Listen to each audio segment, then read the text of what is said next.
La voisine d'en face fréquentait un peu les Allemands. Mais enfin, on ne va pas en parler. Je suis René Morosinotto. Je suis né à Baule en 1932, le 18 septembre. Et puis je suis arrivé à Porcheville en 1939, un petit peu avant de l'armée allemande, par l'occupation de l'armée allemande. J'ai subi comme tous les Français jusqu'en 1945 l'armée allemande, bien qu'à Porcheville elle n'a pas été terrible. Il faut reconnaître quoi, pas été terrible.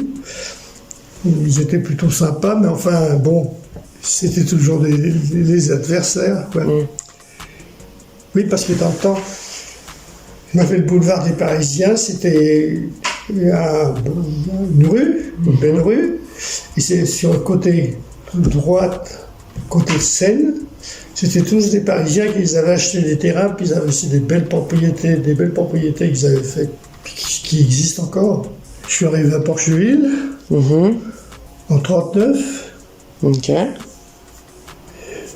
Et puis après... Donc au début de la guerre. Au début de la guerre. Oui. Début de la guerre, les Allemands n'étaient pas encore arrivés. D'accord, ok.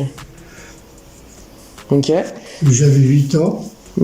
Et du coup, est-ce que tes parents ils travaillaient pendant la guerre? Ma mère devait faire des ménages, et puis mon père était artisan menuisier. D'accord.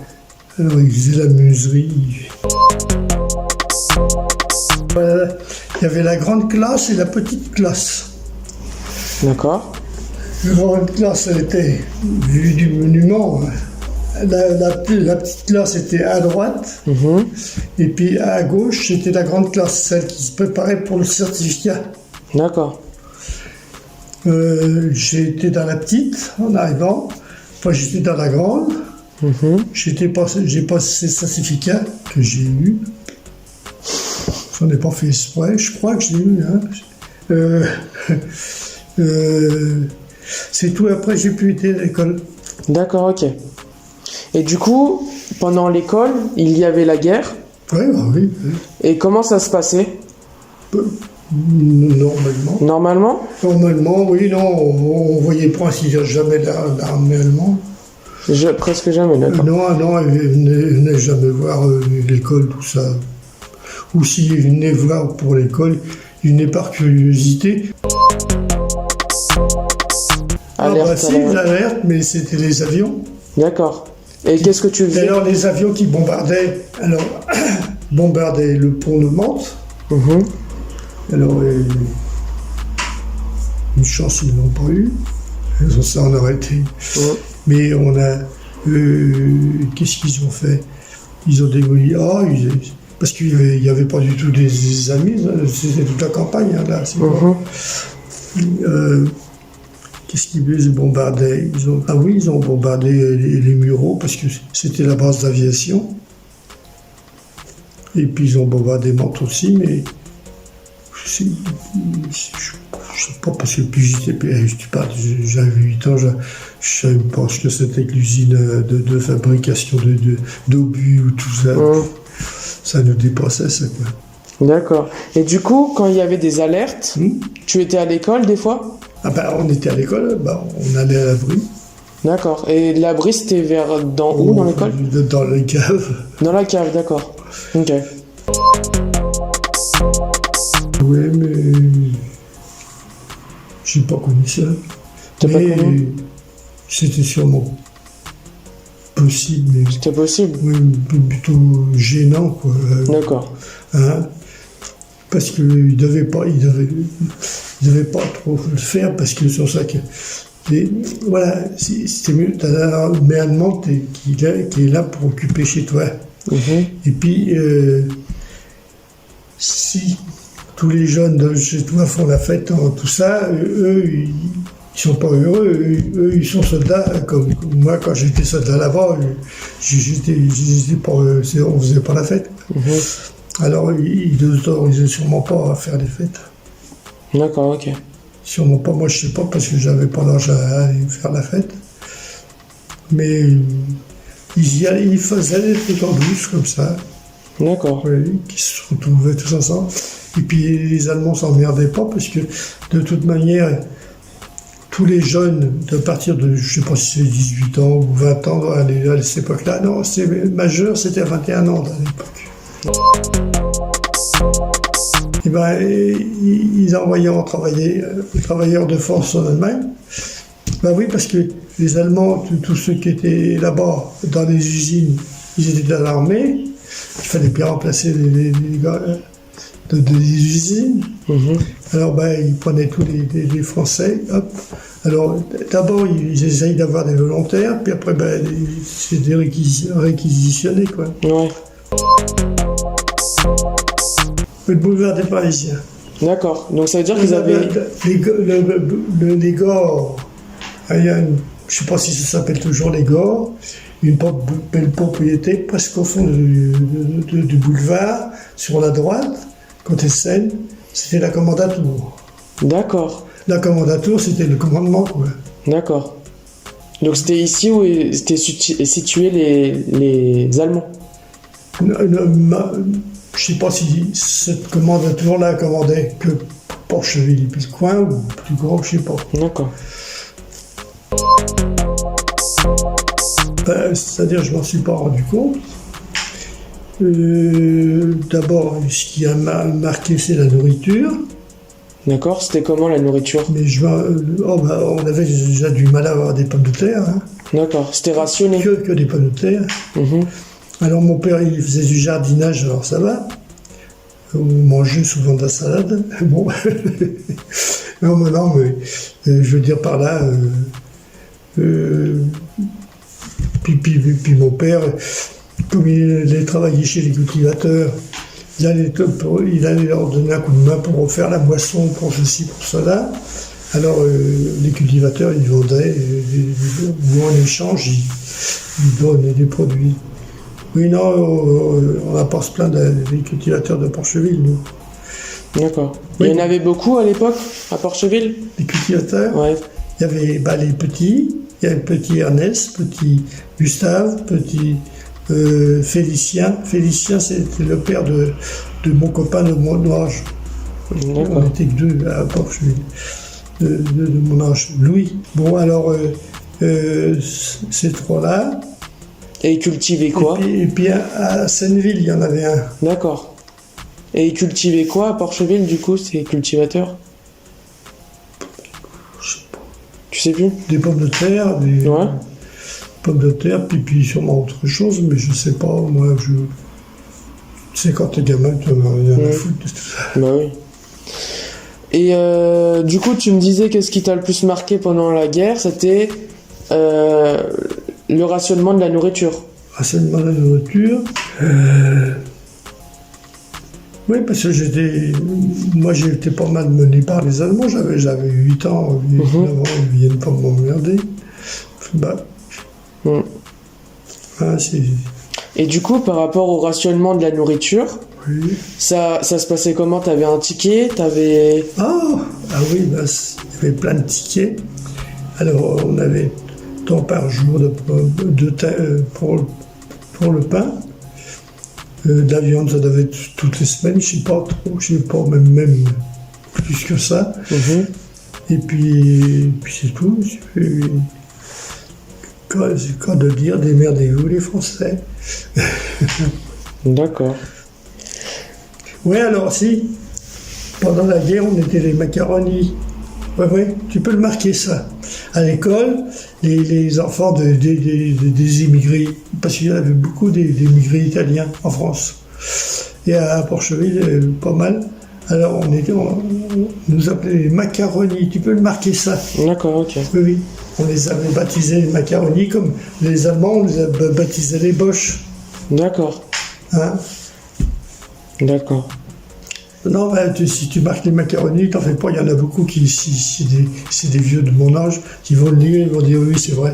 S'ils pouvaient être, ils ont fusillé beaucoup de jeunes. Hein. D'accord. Et ils les fusillaient comment? Ils les fusillaient comment et où? Ils les mettaient le long du mur, et paf, ça y est, c'est fini, suivant. Alors, je les ai pas vus, ça, mais... Et c'était à Porcheville? Je sais pas, sinon je crois pas qu'ils... Oh non, ils les embarquaient dans les camions, puis ils les foutaient en Allemagne pour bosser, et puis s'ils bossaient pas en Allemagne, ils leur flinguaient la gueule, et puis c'est tout. Oh. D'accord. C'est-à-dire ils étaient très autoritaires. Très autoritaires, et puis très disciplinés. D'accord. Oh, dis donc, quand tu les voyais défiler, c'était beau, hein. Plan, plan, plan, plan, plan, plan, plan. Une méditation, ouais. Une rangée de je sais pas combien. D'abord, on le voit des fois, des films. L'armée allemande. Ce qu'il y a, c'est que il y avait sûrement des bons soldats, il y avait des autres, des fripouilles, tu sais. Et puis, ce qu'il y a, c'est que pendant la guerre, tous les fripouilles, parce qu'en Allemagne, comme en France, il y a des fripouilles. Les fripouilles, ils ont attaqué beaucoup les Juifs pour leur voler tous leurs meubles, leurs biens, leurs trucs, tout ça. Ça, c'est des salopards. C'est abusé d'un peuple qui n'avait pas de défense. J'étais à Sarre. D'accord. À Saint-Mandel. Alors j'étais 18 mois là-bas. Après, j'ai été rappelé un peu dans le midi, je crois, 8 jours. Je ne sais pas pourquoi, ils m'ont promené par là, le militaire. Puis après, j'ai été 6 mois en Algérie, rappelé. Mon père, il travaillait chez Turboméca. Je ne sais pas si ça existe toujours, à Mézières. Hein? D'accord. C'était obligatoire qu'il aille là-bas. Il travaillait pour les Allemands là-bas, au Turboméca. D'accord. Hein? Puis ma mère, elle a peut-être été faire du ménage chez les Boches, ça m'étonne.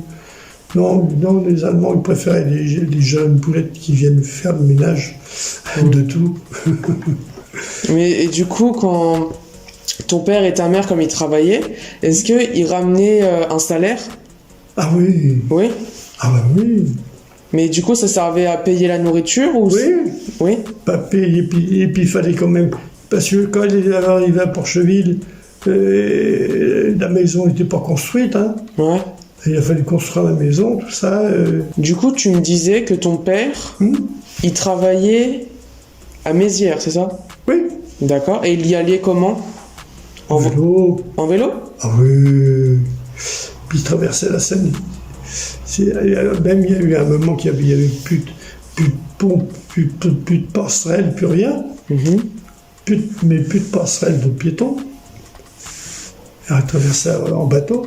Et en bateau. Ouais, elle a avec les rames. Une barque. Ouais, une barque. Et à l'époque, les voitures, c'était... il n'y en avait pas beaucoup. Pour ainsi dire pas. Et puis... Les Boches, ils en avaient? Pour Cheville, il y en avait peut-être quelques-unes. Puis, et sur ça, après, les petits trucs, les petits camions, les trucs comme ça, ça marchait au gazogène ou... D'accord. Au charbon de bois. Ah oui, d'accord. Ouais, au charbon de bois, ils marchaient les trucs. Bah oui, mais quand où il y avait des contrôles? Sûrement, mais comme je circulais pas, moi. Et puis, ils arrêtaient pour cela. Hein. D'accord. Bon, sûrement, des endroits, des contrôles importants, même. Oui, mais ils faisaient sûrement des contrôles importants quand ils étaient renseignés. Ils étaient renseignés par des mecs qui travaillaient avec eux. Il y avait des Français qui collaboraient, comme on dit, des collaborateurs. Alors, ils leur enseignaient, ils disaient, tiens, celui-là, il va chercher de la nourriture.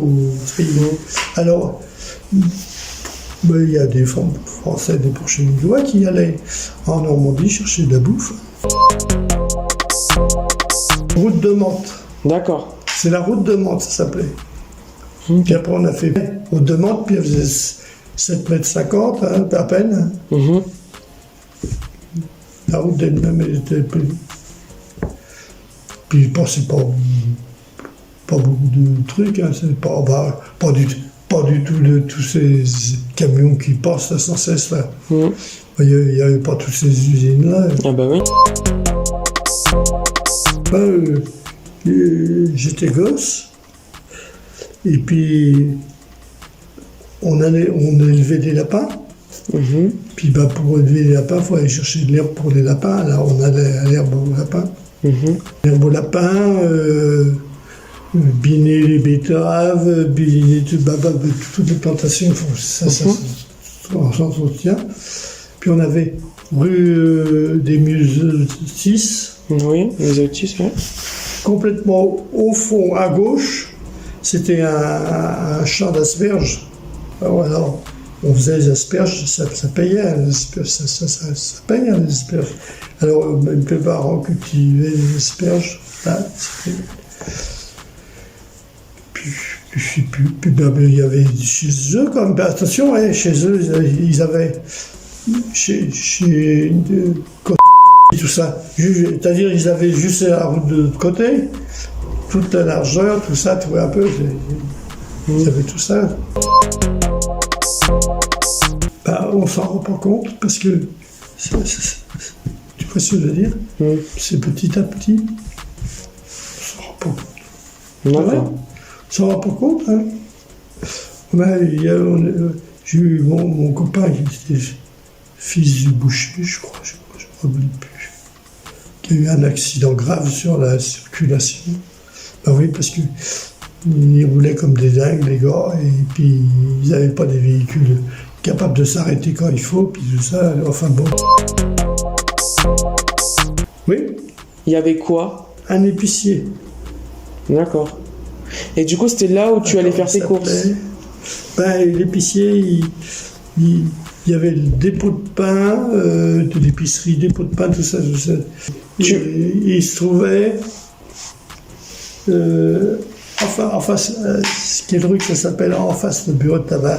T'as le bureau de tabac, juste là, rue des Pressoirs. Rue des Pressoirs. Et Régnier se trouvait rue des Pressoirs à 50 mètres de la grande rue. D'accord. 2-3 marches pour monter chez lui. Puis à côté, il y a un portail. Alors là, je disais, c'était une pièce comme ça, quoi. Hein? Alors il faisait l'épicerie, l'épicerie, ce qu'il y avait. Hein. Ouais. et de tout à l'heure, tu m'as dit que la nourriture était rationnée avec des billets. Ah oui, mais voilà. Il te donnait, par exemple, je ne me rappelle plus les chiffres, par exemple, tu avais le droit à 125 grammes de pain par jour. Et puis c'est tout, c'était pas... D'accord, et cette nourriture, tu allais la chercher où? Ou tes parents, ils allaient la chercher où? Chez l'épicier. D'accord, et donc il n'y avait que lui à Porcheville qui donnait la nourriture? Oui. D'accord. Et puis ça arrivait je crois que c'était le boulanger d'Issou qui préparait, et puis c'était livré à Porcheville. D'accord.